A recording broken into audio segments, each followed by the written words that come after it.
Culpabilité, comment s'en débarrasser? Qui ne s'est pas un jour senti coupable d'avoir mal agi ou d'avoir transgressé les règles? Dans une société basée inévitablement sur des règles communes et moralisatrices, la culpabilisation est un socle nécessaire pour interagir avec les autres et aussi envers soi. Vous comprendrez dans cette vidéo que la culpabilité est nécessaire, mais peut également aussi devenir un poids, une souffrance psychologique qu'il faut traiter. Comment déceler les signes d'une culpabilité saine ou malsaine? Quels sont les remèdes possibles? À travers des situations de vie où la culpabilité vous joue parfois des tours, vous allez comprendre qu'il est possible de ne plus se sentir coupable lorsque vous osez dire non ou lorsque vous assumez de manger ce qui vous plaît, et même lorsque vous devez surmonter le deuil d'un proche. Qu'est-ce que la culpabilité? Le sentiment de culpabilité est avant tout une émotion qui se fait ressentir lorsque vous jugez que vous êtes responsable d'avoir mal agi par rapport à vos propres valeurs ou celles de la société. Vous avez transgressé la loi en grillant un feu rouge, vous vous êtes énervé contre votre enfant car vous avez passé une mauvaise journée au travail, vous n'avez pas su dire la vérité à votre ami au sujet de son marivolage. Vous ressentez un mélange de honte, de colère, de mépris et de tristesse à votre encontre. La culpabilité vous a atteint. Mais pas de panique, la culpabilité est parfois nécessaire pour se connaître et progresser.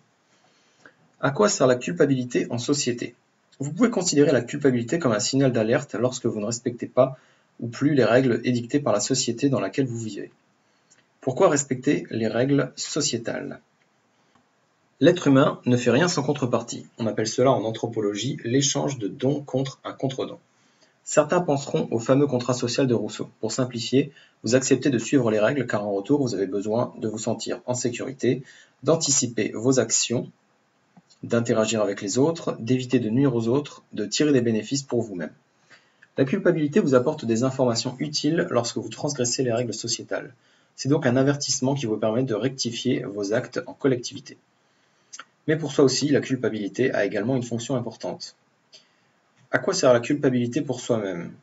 Les spécialistes distinguent trois fonctions attachées à la culpabilité. Une fonction informative, les psychologues distinguent la culpabilité émotion de la culpabilité jugement.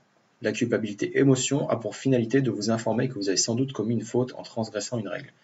La culpabilité jugement vous informe de façon rationnelle des raisons de votre faute. Cela vous permet de vous interroger sur la faute. Est-elle finalement légitime ou non? Est-elle obsolète ou non? À partir de votre jugement, vous allez tenter de rectifier la faute, de vous remettre en question et de progresser selon le contexte. La fonction informative de la culpabilité est faite pour que vous puissiez progresser. Deuxième fonction, la fonction empathique. Grâce à l'empathie, vous allez prendre conscience des émotions ressenties par autrui. C'est donc également un signal d'alerte dont le but est d'améliorer vos interactions sociales. Et une fonction enfin psychologique. Si la culpabilité vous ronge au point de créer des troubles obsessionnels compulsifs ou TOC, du stress, de l'anxiété ou de la dépression, alors vous devez vous prendre en main en consultant des thérapeutes par exemple. Culpabilité et souffrance, comment s'en débarrasser? Si vous vous reconnaissez dans une de ces situations suivantes, alors vous devez vous prendre en main. Vous avez tendance à trop culpabiliser, autoculpabilisation. Au contraire, vous n'arrivez pas à ressentir de culpabilité, cela vous handicape dans vos interactions sociales. Vous ressentez de la culpabilité mais de façon inappropriée. Par exemple, lorsque vous êtes face à une culture étrangère où les règles sont très différentes de votre culture d'origine. On pense aussi aux personnes hypersensibles qui sont facilement atteintes de culpabilité.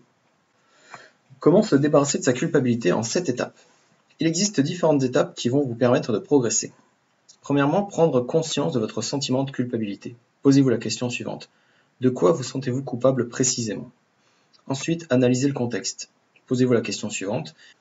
Dans quel état d'esprit étiez-vous lorsque vous avez agi ainsi? Pourquoi avez-vous agi ainsi? Ensuite, identifiez les conséquences. Vous pouvez écrire toutes les conséquences morales et psychologiques pour vous et autrui à la suite de votre acte. Trouvez des solutions. Vous pouvez pardonner, réparer, compenser, remédier, laisser aller selon le contexte. Ensuite, tirez les leçons. La question à vous poser est: quelle leçon ai-je tirée de cet acte? Comment m'améliorer pour réduire les conséquences de mon acte? Se pardonner, apprenez à lâcher prise en vous pardonnant, c'est la meilleure façon de dédramatiser et d'aller de l'avant. Et enfin, s'entourer de personnes qui ne vous jugent pas. Évidemment, l'environnement familial et amical joue sur votre changement. Si on ne peut pas toujours choisir ses collègues de travail, vous avez le libre arbitre dans le choix de vos amis. Comment gérer votre culpabilité? Savoir dire non. Dire non vous libère pour pouvoir dire oui quand cela compte le plus. Adam Grant, psychologue américain.